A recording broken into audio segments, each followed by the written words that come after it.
¿Todo bien? ¿Me estaban escuchando, no? Sí, profe, todo bien. Todo bien. Todo bien. Ya, impec.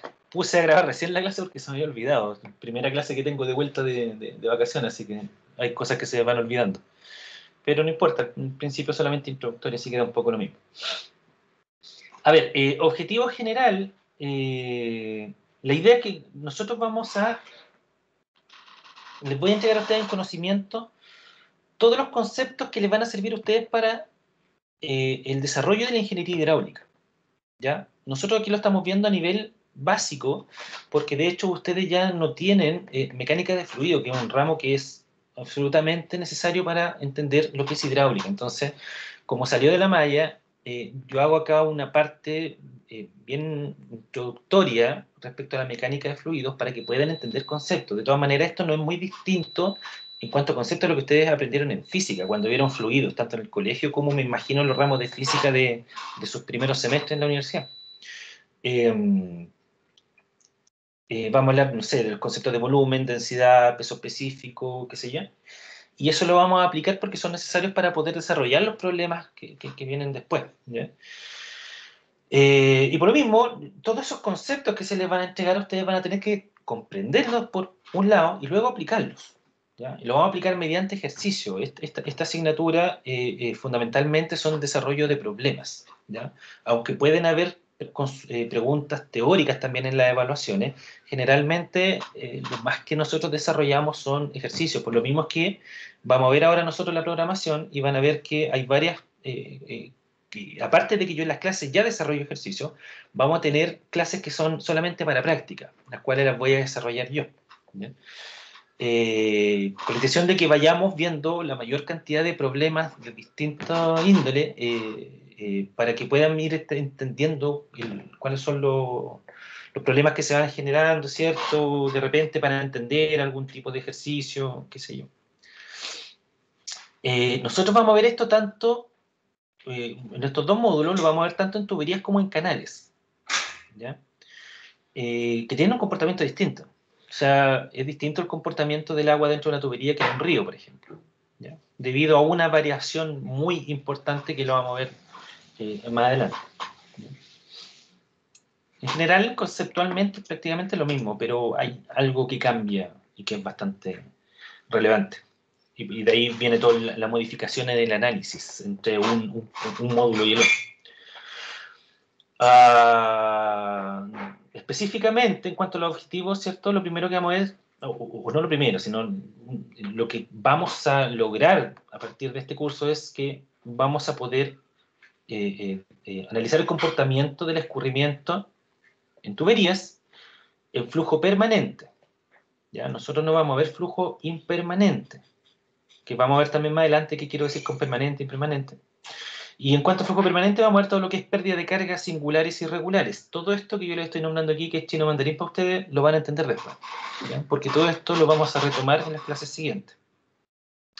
Tipos y cambios de secciones.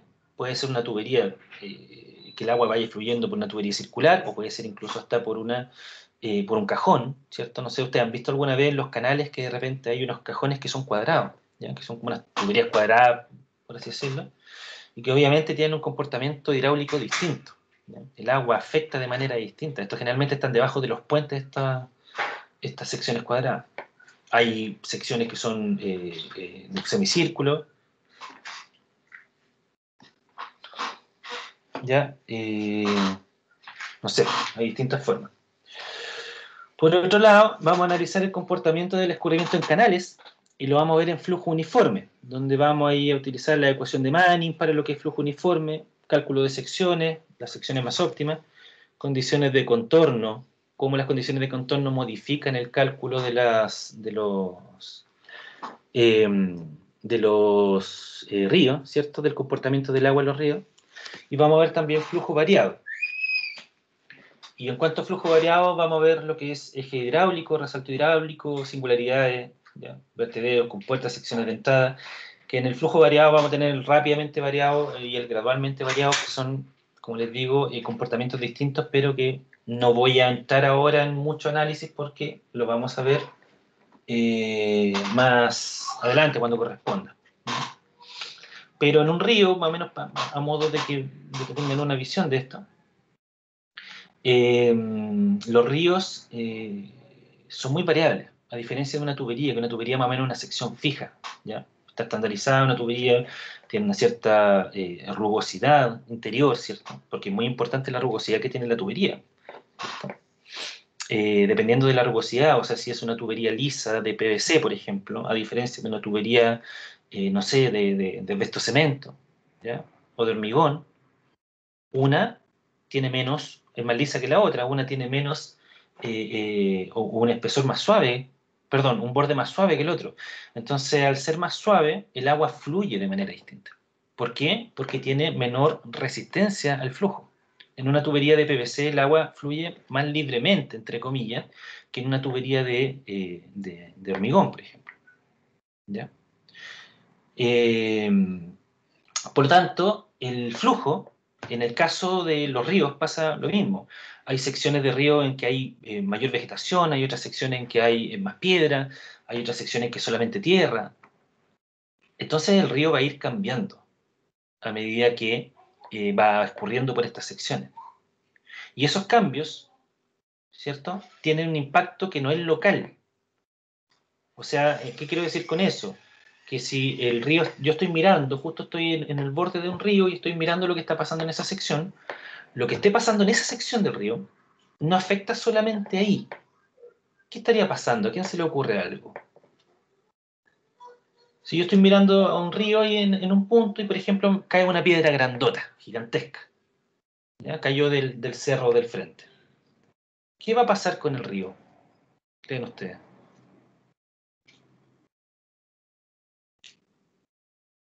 Uno, ¿alguna idea que me den? Si la piedra es tan grande, puede producir un dique. O sea, más general, ¿qué es lo que pueda pasar? O sea, ¿me va a generar un efecto ahí localizado? No, porque va a arrastrar la piedra, pues con la fuerza que tiene el río va a cambiar el curso, algunos cursos que No, tengan la corriente. ya, digamos que no la arrastra, pero sí me va a cambiar, por ejemplo, los cursos, y eso me va a afectar tanto aguas arriba como aguas abajo. O sea, ese es el tema interesante de Creo ver los ríos, que me afecta inmediatamente, que me afecta a todo el escurrimiento, tanto aguas arriba como aguas abajo. Aguas arriba es desde la piedra mirando contra la corriente, a eso se le llama aguas arriba, y aguas abajo es desde la piedra mirando a favor de la corriente, hacia abajo, en la dirección del agua. Por tanto, cualquier modificación que yo haga, por ejemplo, instalar una piedra gigantesca en el centro del río que se cayó de la ladera del frente del río, ¿cierto? Me va a generar un cambio aguas arriba o aguas abajo, pero no ambos, que eso es interesante, ¿ya? Va a depender de ciertas características del escurrimiento y me va a generar o cambios aguas arriba o aguas abajo, dependiendo de ciertas condiciones que tiene que tener el río y más aún el escurrimiento. Entonces, eso es lo interesante, digamos, a ver. Entonces, todo esto de los flujos uniformes, los flujos variados, todo va a depender de esas condiciones que tenga un río, por ejemplo, o un canal, qué sé yo, dependiendo del caso que estemos analizando. Don Rafael, me iba a hacer una pregunta al parecer. No, profe, no. Ya. Eh, Ahí sale un tercer objetivo específico que tiene que ver con el tema de agua lluvias, pero por lo menos el año pasado quise incorporarlo, pero no me dio el tiempo, ¿ya? Porque hubo hubo descanso, el primer semestre del año pasado. Hubo descanso, hubo paro, me acuerdo, entre medio, hubo problemas con las fechas, porque habían feriado, entonces al final no pude incorporar agua lluvia. Ahora, mi idea es también incorporarlo, que es una aplicación de lo que estamos viendo, de los dos módulos, el tema de agua lluvia, y que es bien interesante porque es una problemática bien real y que pueden ustedes más o menos darle un poquito más de cuerpo, o sea, pueden verlo, dimensionarlo, entenderlo, más fácil quizás que hablar de un río, porque yo no lo voy a llevar a un río a ver un problema, pero si ustedes entienden cómo funciona el agua lluvia en sector público, saben que hay un sumidero que recolecta el agua lluvia, ¿cierto? Y esa agua va para algún lado, entonces ahí es un poquito más fácil verlo. Vamos a ver si alcanzamos. De todas maneras, como les digo, no es algo directamente atingente a este curso, pero me resulta interesante que lo vean, por lo menos a modo conceptual, para que lo puedan entender bien este tema de la hidráulica. ¿Ya? ¿Alguna duda con respecto a los objetivos? ¿Alguna acotación, consulta?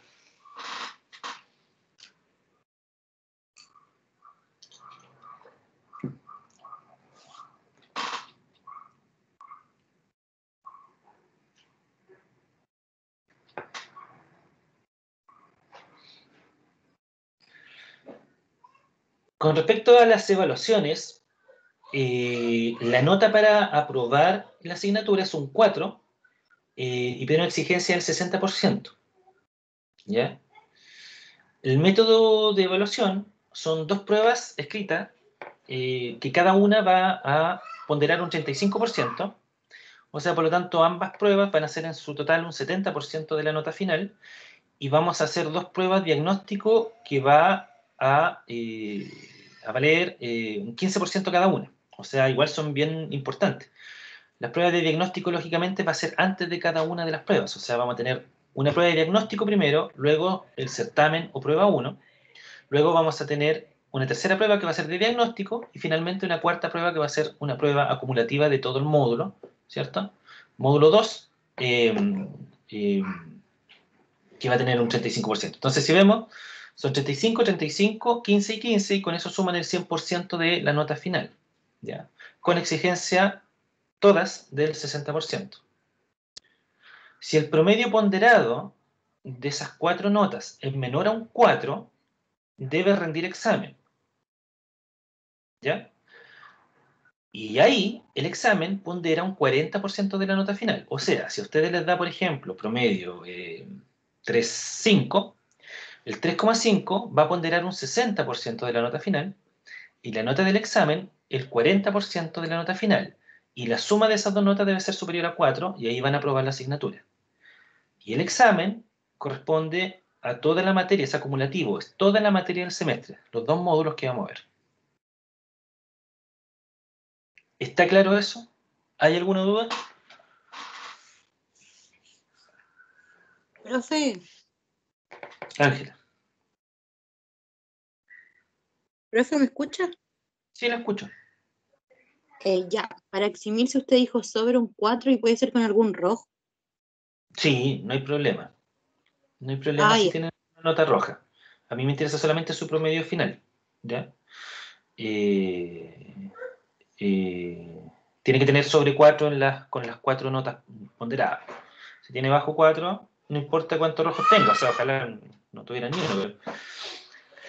Pero, si tienen bajo 4, se van a examen.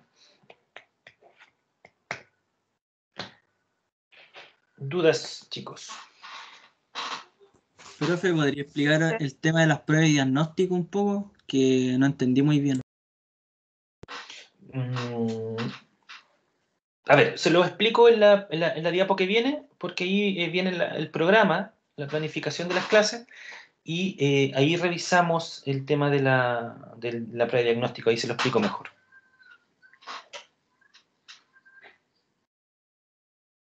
¿Está todo claro con respecto al tema de las evaluaciones? Matías. Una consulta, ¿estas diapos ya las tenemos disponibles o las va a subir después? Se la subo el tiro, terminamos la clase, se la subo un rato más. Profe, Es que, Mauricio. entonces las diagnósticos son con nota, no son como diagnóstico en sí. No, son con notas.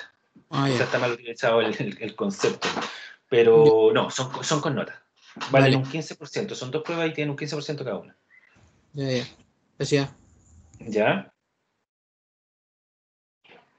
Profe, aún así teniendo un porcentaje bajo en la calificación, ¿van a ser individuales o puede ser en dúo? ¿Las pruebas en pareja de 2 alumnos, dice usted? Yo me refiero a las pruebas de diagnóstico solamente porque tienen un porcentaje bajo. No, todas las pruebas son individuales. Todas. ¿Talleres no hay, profe? ¿A qué es taller? ¿A qué se refiere con taller? ¿Ah? ¿A qué se refiere con taller? No, que generalmente hay como talleres como antes de las pruebas para en sí repasar y también ayudar a la nota. Como Ya. que el taller es como un cierto porcentaje de la nota, de la prueba. Yo no considero taller, no. Yo Entonces, solamente considero... como que sirve para repasar igual. O sea, eso sí, eso lo vamos a explicar ahora en el programa. Ya. Pero no, yo no hago, no hay nota o ponderación de nota o más o un porcentaje de nota con alguna cosa que no sea lo que parezca aquí. Son 4 Ya. evaluaciones y las ponderaciones son estas. Lo que sí, y yo muchas veces lo aplico, es que en clase yo dejo ejercicios propuestos y les digo, resuelvan este ejercicio para la próxima clase o para tal día, en tal horario máximo, y eso generalmente puede generar puntaje extra para alguna calificación. ¿Ya? Porque por lo menos eso sirve harto para que se motiven en desarrollar las tareas o los ejercicios que se les dejan a ustedes para la casa. ¿Son como De repente, ejercicios de prueba, profe? sí, yo hago ejercicio de prueba. En Ya. todo, en los ejercicios que practiquemos nosotros antes de cada evaluación son todos ejercicios de prueba. Generalmente son ejercicios antiguos que utilicé o qué sé yo. Pero sí, son ejercicios de prueba. Entonces, generalmente, si no alcanzo a hacer alguno en la clase porque no alcanzó el tiempo, o bien traigo alguno pensado que para dejárselos de tarea, si yo les digo, oigan, desarrollenlo, me lo entregan mañana antes de las 12 de la noche, por ejemplo, generalmente, no siempre, generalmente le puedo otorgar un puntaje para alguna de las pruebas. ¿Ya? Eso es un poquito lo que sale de lo que aparece acá. O sea, ahí sumo un poco de puntaje. Pero más que eso no. Es solamente lo que está acá. Son las 2 pruebas, los 2 certámenes y las 2 pruebas de diagnóstico son las que suman para la nota final.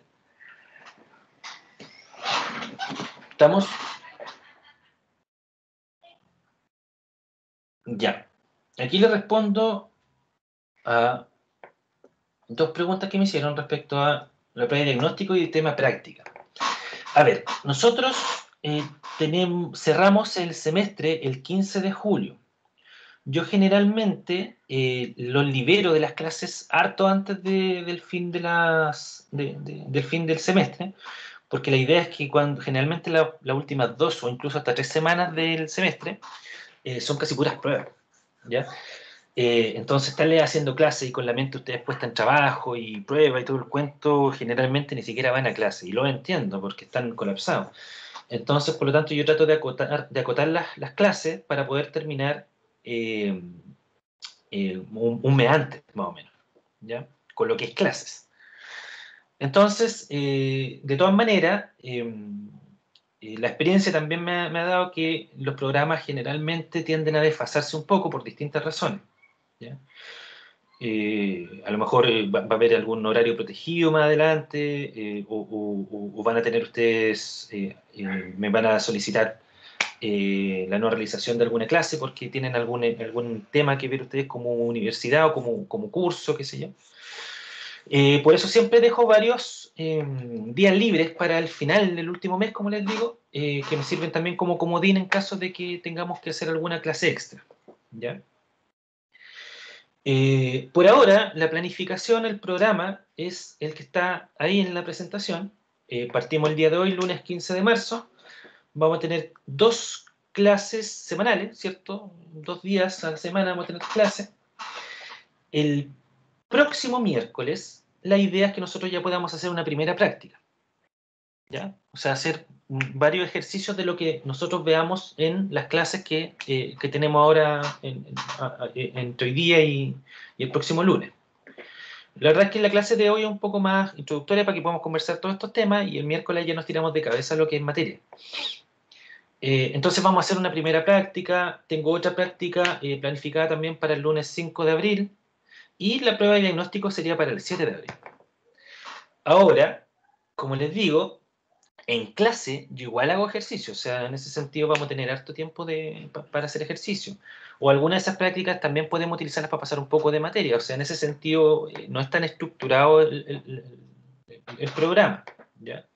pero lo que quiero que estén tranquilos es que sí vamos a hacer hartas prácticas, vamos a ir viendo harto ejercicio, cosa de que para las pruebas de diagnóstico puedan llegar, para las pruebas en general, puedan llegar bien, bien preparados. Entonces tendríamos el miércoles 7 de abril la prueba de diagnóstico, la primera prueba de diagnóstico, y para el lunes 3 de mayo tendríamos la prueba, el certamen 1 de la asignatura. Y con eso cerraríamos lo que es hidráulica de contorno cerrado. O sea, todo el módulo 1 lo vamos a ver hasta el 3 de mayo, que tengamos el día que tengamos la prueba. ¿Ya? Como ustedes me dijeron delante, me dijo una compañera que tenían, tal vez sea preferible cambiarlas para el miércoles las pruebas. Yo no tengo absolutamente ningún problema, así que podemos modificar eso dentro de la programación, modificamos la fecha, ya para que no vayan a tener complicaciones, porque como les digo, la idea es que las pruebas las desarrollen dentro de el tiempo que yo les voy a dar disponible, ya sean 2 horas, 2 horas y media, 3 horas, va a depender del nivel de la prueba nomás, ¿ya? El miércoles 5 de mayo partiríamos con el módulo 2, que es de contorno abierto. Tendríamos fechas también para prácticas, clases, prueba de diagnóstico, ¿cierto? Y llegaríamos finalmente al certamen, que es el 21 de junio. ¿Ya? Posteriormente, hay varios días libres, porque eso me va a dar tiempo a mí para revisar la prueba 2, calificarlo y entregarles la nota ponderada parcial, ¿cierto? Que va a ser parcial en el caso de que tengan un rojo y se vayan a examen, o va a ser nota final en el caso de que tengan azul y aprueben la asignatura. Ahí tenemos 2 semanas que hay un feriado ahí entre medio. Ahí ustedes van a tener tiempo también para estudiar. Los que ya saben que se van a examen van a tener tiempo para estudiar. Yo voy a tratar de apurarme lo más que pueda con las notas para que estén todos al tanto de sus resultados. Les recuerdo que son 108 alumnos, por lo tanto las pruebas va a ser un tema a revisarlas, pero bueno. Y tendríamos el examen acumulativo el 7 de julio. ¿Ya? Ahora bien, como les digo, como yo tengo que cerrar el jueves 15 de julio el semestre, ahí también tenemos una semana que está disponible, que son las fechas del 12 de julio y 14 de julio, donde también podemos jugar con ello en caso de que sea necesario para poder aplazar el examen o cualquier cosa. ¿Ya? Como les digo, este programa es definitivo, pero a la vez está sujeto a modificaciones en caso que se requiera. ¿Ya? Uno no puede estructurar tanto un programa cuando está haciendo clases desde las casas, es súper complicado. ¿Ya? Con respecto al programa, ustedes me dirán si tienen alguna duda, chicos. Profe, ¿a qué se refería con la práctica? Solo ejercicio. Entendido. Solo ejercicio. La idea es que ahí nosotros no tengamos clase, insisto, puede ser que veamos un poco de materia igual, pero la idea ahí es dejar una fecha solamente para hacer ejercicio. 3 ejercicios, lo que alcancemos. ¿Ya? ¿Dudas? Profe, Dígame. ¿la prueba de diagnóstico es solo teórica o va a haber ejercicios? ¿Quién me habló? Señorita Camila. Van a ver... puede ser que haya materia que sea parte teórica, o puede ser que sea solamente práctica. ¿Ya? He hecho de ambas. Va a depender netamente del avance de la asignatura, de cómo yo los vea, si es que estamos... Uno siempre como profesor ve un poco también los alumnos cómo avanzan para poder ver qué tipo de prueba hacer. ¿Ya? Así que puede ser cualquiera de las dos cosas en realidad. Porque generalmente también lo que me ha entregado la experiencia es que la experiencia del año pasado, me refiero, porque por este tema de la pandemia, es que tienden mucho a mecanizar los problemas y no vienen a las clases.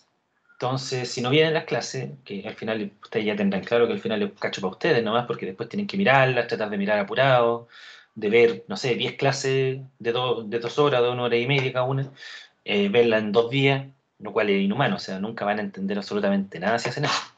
¿Ya? Entonces no les queda otra que mecanizar problemas. Y al mecanizar problemas uno le hace una pequeña modificación de repente en el enunciado y se caen y les va mal. Entonces, por eso les digo que de repente uno también pone una parte más teórica, cosa de que se preocupen también de meterse en las clases y de entender los conceptos, ya medir conceptos, y no tan solo medir cálculo. Que a veces hay ejercicios que también son teóricos dentro del problema matemático, ¿ya? O sea, tienen que hacer una serie de comentarios, qué sé yo, o de supuestos, antes de empezar a desarrollar el ejercicio, ¿ya? ¿Alguna otra consulta?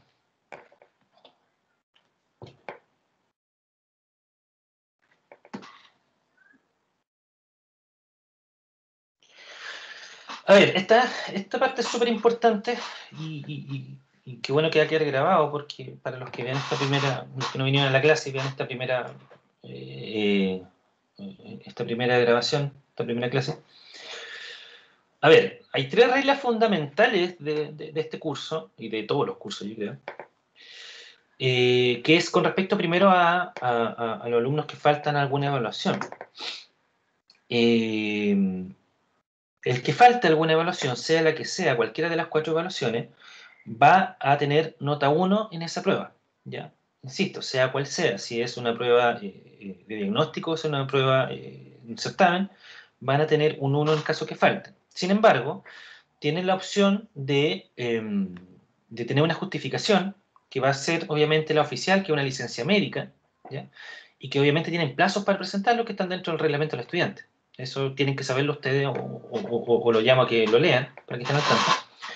Y en caso de que ustedes tengan su justificativo o no pudieron asistir por distintas razones, tienen su justificativo oficial, veremos ahí cómo resolver el problema con el alumno, ¿ya? Cómo tomar la prueba a la que faltó. Y en función de eso se va a reemplazar la nota, ¿ya? O sea, si se saca un 6 en la prueba que desarrollo, un 5 va a reemplazar a la nota 1. Ahora bien, en caso de tener 2 inasistencias injustificadas, ¿ya?, del total de evaluaciones, no va a cumplir los requisitos mínimos, porque ¿qué es lo que pasa? Ustedes, por ejemplo, me podrían decir, no quise ir a la prueba de diagnóstico 1, el profesor pone el 1 y filo me da lo mismo, con las otras 3 pruebas logro el 4, o sobre el 4 apruebo, o me voy a examen, da lo mismo, pero no tengo justificativo para esa prueba a la que inasistí, por lo tanto me quedo con el 1 nomás. Pueden hacerlo, sin embargo, sola en una. Si hay 2 pruebas donde tengan inasistencia injustificada, o sea, si no me presentan justificación oficial, licencia médica, y en alguna de esas 2 pruebas, si tienen 2 sin justificación, van a reprobar inmediatamente la asignatura, con nota 1, y no van a tener derecho a examen, ¿ya? Porque también se genera un vicio ahí, que los alumnos tienden a no rendir las pruebas y al final del semestre me empiezan a pedir que les resuelva el problema. De hecho, fue un problema que tuve el semestre pasado con un alumno donde tenía promedio 2, no había rendido 2 pruebas y quería que le solucionara el problema. Y me explicaba que él no había podido rendirlas por qué sé yo razones. O sea, yo sé que ustedes, hay varios que trabajan, hay varios que en la casa también se les complica de repente, habrán algunos que tengan topones de horario, pero en ese sentido yo puedo apoyarlo lo más que pueda, pero bajo esta regla. O sea, como les digo, si tienen 2 inasistencias injustificadas, inmediatamente reprobar la asignatura. Y ahí no pueden dar examen, nada, no tienen derecho a nada. ¿Ya? Así que para que lo tengan en consideración. Y tercero, el semestre pasado yo hice mecánica de fluido en ingeniería civil con el profesor Roberto, que algunos lo conocerán, y a mí me tocó la segunda parte del curso y resulta que empecé a darme cuenta en los desarrollos de los problemas que el nivel de copia es un tema ya disculpe que generalice, pero con ustedes es un tema la copia. Entonces, me tuve que dar el doble trabajo de poder identificar quién copió con quién. y armé toda la red que se desarrolló, supe quiénes eran los dealers de la copia, quiénes eran los que pasaban todos los problemas. Sé que por WhatsApp o por otras aplicaciones se van tirando los desarrollos, todos los copian. El tema es que siempre hay uno que comete un error. Y por ese que comete el error yo los pillo todos. Entonces, bajo esa mirada, ¿cierto? Yo no puedo evaluar quién copió, quién sopló, si este copió mucho, si este copió poco. Yo corto por lo sano y todos los que yo pille que se copiaron, se les pone nota mínima, ¿no? Y con eso soluciono el problema. ¿Ya? Así que, por el bien de ustedes y para que después tampoco tengamos problemas, para mí esta diapositiva es una de las más importantes porque con esto yo demuestro que esto yo se los dije. Y si pasa, que ojalá no pase, no hay absolutamente ninguna justificación. ¿Ya? No voy a tener reuniones con ustedes para que me expliquen el problema. Profe, que yo le soplé y él me copió. Profe, no sé dónde me sacaron el ejercicio. No voy a tener ese problema con ustedes. No me voy a dar ese tiempo. ¿Ya? Simplemente voy a poner la nota que corresponda, ¿no? ¿Dudas con esto? No quiero sonar muy estricto, chicos, pero créanme que ya tengo un año de experiencia con respecto a este tema de hacer las cosas online y ha sido puros cachas nomás el tema de las copias y todo eso. Entonces, la idea es que ustedes, a mí me interesa evaluarlo a ustedes, a cada uno. O sea, yo hago esta clase, todos nos tomamos este tiempo para venir a esta clase, ¿cierto? Para que aprendan. No me interesa que después anden copiando. No me interesa eso. No sé si hay alguna duda con respecto a esto. O consulta.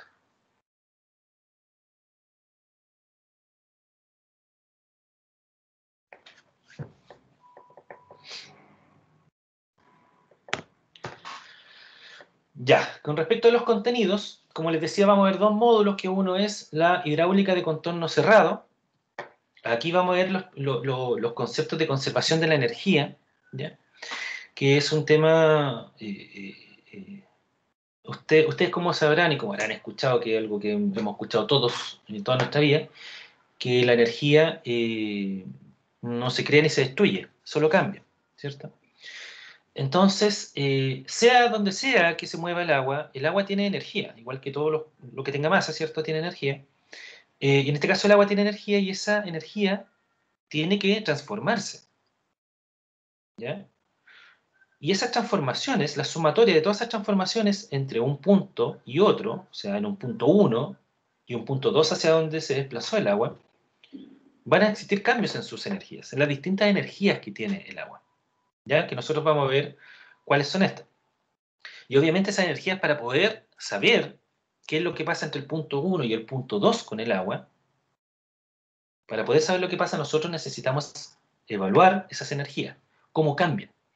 Y en función de los cambios de esas energías, vamos a ver cómo cambian las características del escurrimiento. ¿Ya? Yo sé que a lo mejor está un poquito complejo visualizar lo que les estoy comentando, pero insisto, después lo vamos a ver con ejemplos y ahí se va a entender de manera clara. ¿Ya? Y dentro de lo mismo se desarrolla lo que es la ecuación de Bernoulli, que eso me imagino que ustedes lo vieron en física en el colegio o en física 1, física 2 de la carrera. La ecuación de Bernoulli sirve para poder hacer un análisis rápido del comportamiento del fluido dentro de un contorno cerrado, ¿ya?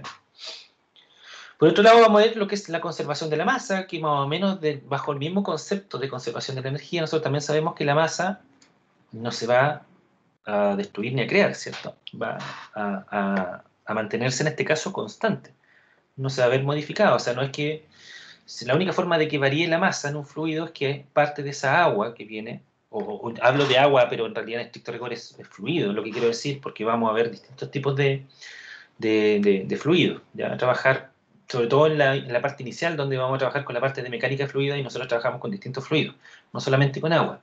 Ya en la parte de hidráulica se trabaja directamente solamente con agua. Y la conservación de la masa, la única forma en que varíe la masa es que tenga una salida o una incorporación de agua hacia el contorno o desde el contorno en el que está encerrado este fluido. suponiendo que no hay entrada ni salida, ¿cierto? Ahí nos metemos en el concepto de continuidad, donde la masa se va a conservar. Vamos a ver las pérdidas de carga, que son en parte lo que produce esta modificación en la energía que trae el fluido. Que las pérdidas de carga se diferencian dos, que están las pérdidas regulares y las pérdidas singulares. Las pérdidas regulares tienen que ver con las pérdidas desarrolladas por la interacción entre el contorno y el fluido. O sea, inmediatamente el agua que está, por ejemplo, dentro de una tubería viajando, está rozando con el borde interno de la tubería. Y al rozar, como esa tubería tiene tiene una cierta rugosidad, ¿cierto? Va a generar una fricción con el agua que va a producir que se pierda energía. Y eso va a ser de manera continua en toda la longitud de la tubería. Por eso que se le llama regular. ¿Sí? Es energía que se va a estar perdiendo de manera continua y cada vez más a medida que el fluido vaya viajando por la tubería. Y por otro lado tenemos las pérdidas singulares, que como lo dice la palabra son singulares, son específicas, son debido al cambio de dirección, por ejemplo en un codo, o en una bifurcación, donde el agua se separa en dos caminos, ¿ya? En curvas, etc. ¿Ya? Y eso también produce el hecho de que el agua vaya en una dirección y repentinamente llega a un codo y cambia de dirección. Ese codo genera una pérdida específica en ese punto, ¿cierto? Distinta a la pérdida regular, y bien la pérdida singular. Y es porque, obviamente, produjo en el agua que ésta cambie su inercia. ¿Ya? El agua iba en una dirección, recuerden que la inercia de los cuerpos, de las masas, siempre tiende a llevarlo en una misma dirección en línea recta. Entonces, cuando cambia la dirección, se produce una pérdida, porque lo está obligando a generar ese cambio. ¿Ya? Vamos a ver el concepto de cavitación, que es un problema muy relevante dentro del diseño de redes de agua, ¿ya? Bajo presión. Súper importante, o sea, y eso, bueno, cuando ustedes ya estén trabajando se van a dar cuenta que es un problema que se genera harto, sobre todo en redes públicas de agua, tanto agua potable como agua servida, y que tiene que ver con la presencia de burbujas dentro de la red. Por ejemplo, todos han ido a una casa en el campo donde abren la llave y la llave empieza a saltar y genera ruido en los muros, y eso es porque se está incorporando aire en la red, eso es cavitación. O muchos de ustedes habrán dado la llave en alguna parte, ¿cierto? Estaban llenando un jarrón con agua y resulta que el jarrón con agua parecía, no sé, agua tónica, tenía burbuja, ¿ya? Y queda el agua como con burbujas dentro de la jarra. Eso también tiene que ver con el tema de la incorporación de agua al jarrón. Eso tiene que ver todo con cavitación. Y finalmente, potencial hidroeléctrico y maquinaria hidráulica. Vamos a ver lo que es bombas, que yo particularmente en este módulo le doy harto al tema de bombas, porque creo que es de las cosas más relevantes dentro de los diseños y dentro de la problemática de la conducción de agua potable. ¿Ya? Por lo tanto, le vamos a dar harto a bomba. La idea es que cuando estemos analizando bombas, nosotros podamos llegar al nivel de poder saber cómo elegir una bomba adecuada para un sistema. O sea, si ustedes necesitan llevar agua desde un pozo profundo hasta la casa que está en la loma, no es llegar y comprar cualquier bomba, hay que elegirla. O sea, ustedes cuando van al Sodimac, si meten en las secciones de la parte hidráulica, ¿cierto? Ven estas bombas azules que sirven para las norias, ¿ya? Esas sirven solamente para algunos tipos de sistemas. De partida, esas bombas, que son bombas superficiales porque están a nivel del piso, ¿cierto? Esas bombas no pueden succionar agua a más de 10,33 metros de profundidad. O sea, el nivel de agua tiene que estar máximo a 10,33 metros de profundidad. Si ustedes hicieron ahí una noria, ¿cierto? Y se dieron cuenta que el agua subterránea, ¿cierto? La napa, está a 20 metros de profundidad, ustedes no pueden utilizar esas bombas. Tienen que utilizar otro tipo de bombas que son las bombas sumergibles. ¿Ya? Y eso lo vamos a ver más adelante en el curso. Bombas, potencia hidráulica, turbinas. Y con eso vamos a cerrar el módulo 1 y luego vamos a pasar al módulo 2, que es contorno abierto. Y en cuanto a contorno abierto, vamos a ver los tipos de secciones que pueden darse en el contorno abierto, ¿ya? Y cómo se calculan. Hay distintos tipos de secciones por las cuales puede escurrir el agua. Vamos a ver qué tipo existen y cuáles son los métodos de cálculo. ¿Cómo se calcula el caudal en cauces, en un río, por ejemplo? ¿Ya? ¿Cómo determinamos cuánto es la cantidad de agua que está pasando por un río en un momento determinado? Que eso es se realiza mediante un método que se le denomina aforo. ¿Ya? También lo vamos a ver en el curso. Energía específica y fuerza específica, que tiene que ver directamente con la energía del agua. ¿Cuánta es la energía disponible que tiene el agua? Con esa energía específica se puede determinar, por ejemplo, cuánta es la energía que me puede generar esa corriente de agua para poder generar energía hidroeléctrica. Por eso es que es relevante estudiar esta parte, ¿ya? Y lo que es fuerza específica tiene que ver ahí un poco también con lo que es la conservación del momentum lineal, que tiene que ver, por ejemplo, por qué cuando los bomberos dan el agua para poder apagar un incendio, tienen que tener la manguera tomada entre dos, ¿cierto? Porque se genera una fuerza al interior de la manguera que tiende a que se vuelva loca y empiece a tirar agua para todos lados, ¿cierto? Eso lo han visto todos en las caricaturas o en las películas, todos han visto ese tema de que los bomberos tienen que ponerse como en dirección contraria al flujo del agua, ¿ya? Para poder contrarrestar la fuerza que ejerce el agua sobre la manguera, que tiende a llevar a que se mueva como culebra la manguera, ¿cierto? Eso tiene que ver con el tema de la fuerza específica. Y finalmente vamos a ver todo lo que es flujo uniforme, que se los comenté delante. Flujo gradualmente variado, flujo rápidamente variado. Flujo uniforme, que tiene que ver con el escurrimiento normal del agua dentro de un cauce que no tenga de un canal prismático recto, que no tenga modificaciones ni en su lecho o en sus bordes, ¿cierto? Modificaciones en cuanto a la rugosidad, que tenga una pendiente constante, que su sección no cambie. Por ejemplo, que sea un canal y un canal rectangular, que no haya un cambio en la sección, que aumente el ancho, que aumente la profundidad, qué sé yo. Gradualmente variado, que ahí vamos a ver dos métodos de cálculo, que son el paso directo y el paso estándar, y que tiene que ver con cómo calcular, porque obviamente, si yo estoy analizando el escurrimiento de un río, pensemos en un canal mejor, el comportamiento del agua en un canal, si en un punto inicial que yo estoy mirando cómo se está comportando el agua dentro de ese canal, tiene ciertas características, va a 1 metro de profundidad del agua, la sección es tanto, qué sé yo. Si la sección no cambia aguas abajo, lo que va a pasar es que ese nivel de agua que inicialmente yo medí que era de 1 metro de profundidad y que iba a una velocidad tanto, en el punto 2, 1 kilómetro más abajo, no va a tener la misma profundidad ni la misma velocidad, va a cambiar. ¿Ya? Y va a cambiar por distintas condiciones. Y eso lo vamos a ver en flujo gradualmente, eso se le llama flujo gradualmente variado.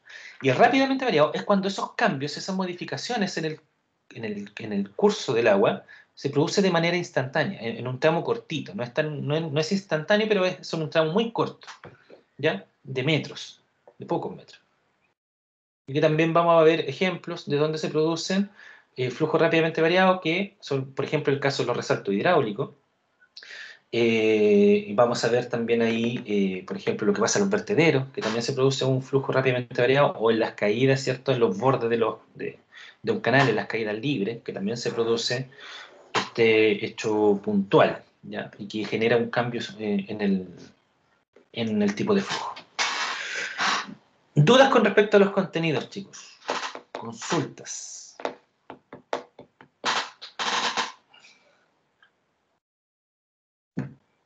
¿Se está entendiendo hasta ahora o no? ¿Vamos bien? Sí, profe. Gracias, don Pablo.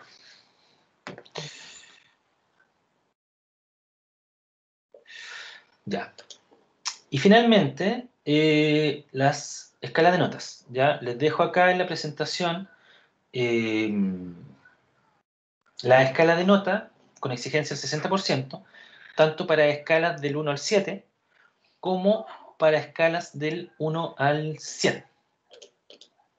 ¿Cierto? ¿Esto es lo correcto? Claro, aquí está la de 1 al 100 y esta es del 1 al 7. ¿Ya? Así que también eso para que lo tengan como respaldo en caso que necesitan revisar después sus notas o más o menos proyectar qué notas se sacaron dependiendo de los puntos que quieren haber logrado en las pruebas. Y para que sepan también cómo yo los voy a evaluar. Estas son las escalas del 60%, tanto para la escala de 1 al 7 como del 1 al 100. ¿Ya? Eso. Día miércoles partimos directamente con la materia, entramos al módulo 1, que es el contorno cerrado, vamos a comprender qué es el contorno cerrado, qué es, primero, o sea, vamos a partir por lo básico, que es un fluido, ¿ya? Y nos vamos a meter en todo lo que es también las notaciones, los conceptos, digamos, básicos que vamos a utilizar durante el desarrollo de la asignatura. Vamos a hacer un pequeño repaso de mecánica fluida. Y ya en las clases posteriores nos vamos a meter en el tema de hidráulica, ¿ya? ¿Dudas, chicos? Profe, Para cerrar. Dígame. ¿Con quién está hablando? con Luis Bravo. Dígame. Una consulta en cuanto a bibliografía y eso. ¿Qué Don Luis recomiende? Bibliografía. A ver, para lo que es la parte de mecánica de fluido, pueden utilizar libros de... Voy a subir una PPT con eso, Bonifacio Fernández. Pueden utilizar hidráulica del Bente Show. En general, la verdad, les voy a dar un par de libros, pero en general la hidráulica es la misma en todos lados, así que digamos, no es tanto... no es que me guíe yo de libros, generalmente los ejercicios los tengo de hace tiempo y la materia la desarrollé yo, así que no, o sea, la presentación la desarrollé yo. Entonces, la verdad les voy a dar un par de libros, como les digo, pero cualquier libro de hidráulica les va a servir, ¿ya? El único tema que pueden tener y lo que difieren generalmente en los libros tiene que ver un poco con la notación científica, ¿ya? O sea, con la nomenclatura que vamos a utilizar nosotros, la que yo les voy a exigir a ustedes en las evaluaciones. Por lo tanto, hay que tener ojo ahí, que si yo utilizo, por ejemplo, no sé, para el peso utilizo la letra W, no vayan a utilizar ustedes la P, porque nosotros vamos a utilizar la P para medir presión, ¿ya? Para desarrollar presión. Entonces, en ese sentido, la nomenclatura es importante que trabajemos, que ustedes trabajen con lo mismo que yo, ¿ya? Porque si no, después para mí se me genera un enredo entender lo que están haciendo. Segundo, porque me voy a dar cuenta de que no vinieron a clase y se preocuparon de aprender de los libros. Y no voy a poder revisar bien. ¿Ya? Así que eso. No sé si hay alguna otra duda.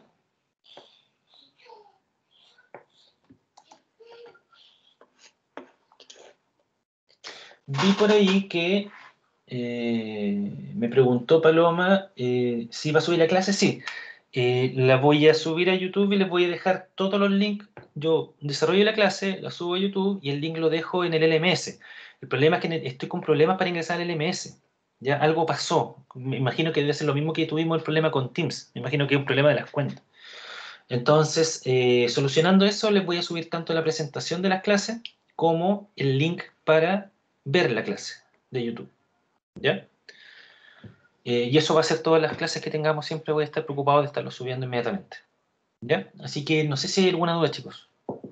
¿Alguna otra duda? Profe, yo entré recién al LMS y no tuve problema. ¿Sabes que no sé? Es que en realidad ahora no lo he probado porque estaba haciendo la clase, pero saliendo de la clase voy a revisar y si puedo ingresar, voy a subir todos los antecedentes al tiro. No sé si me cambiaron, Claro. me caducaron la clave. Como les digo, ingresé en la mañana al LMS sin ningún problema, he ingresado todos estos días, pero ahora en la tarde no pude. No sé si caducó la clave o es el problema, el mismo problema que tuvimos ahora para poder ingresar a las clases. No sé. Pero pierdan cuidado que si no se la subo ahora, se la puede subir mañana o cuando pueda. ¿Alguna duda?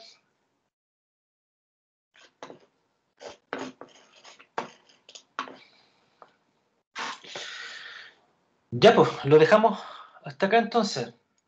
Nos vemos el día miércoles a las 9. ¿Ya? Eso, por ahora. Ya, profe. Ya, muchachos, que tengan buena tarde, descansen.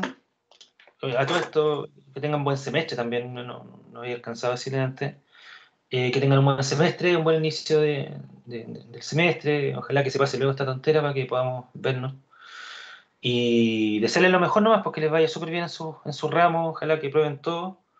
y cualquier cosa que necesiten, para eso estamos nosotros, ¿ya? Lo que sea, nos van pidiendo guía, ayuda o lo que necesiten, ¿ya? Así que eso, que sea un buen año para todos. Nos vemos el miércoles. Nos vemos, profe, muchas gracias. Chao, Chao, profe. chicos. Qué bien. Que estén bien. Gracias.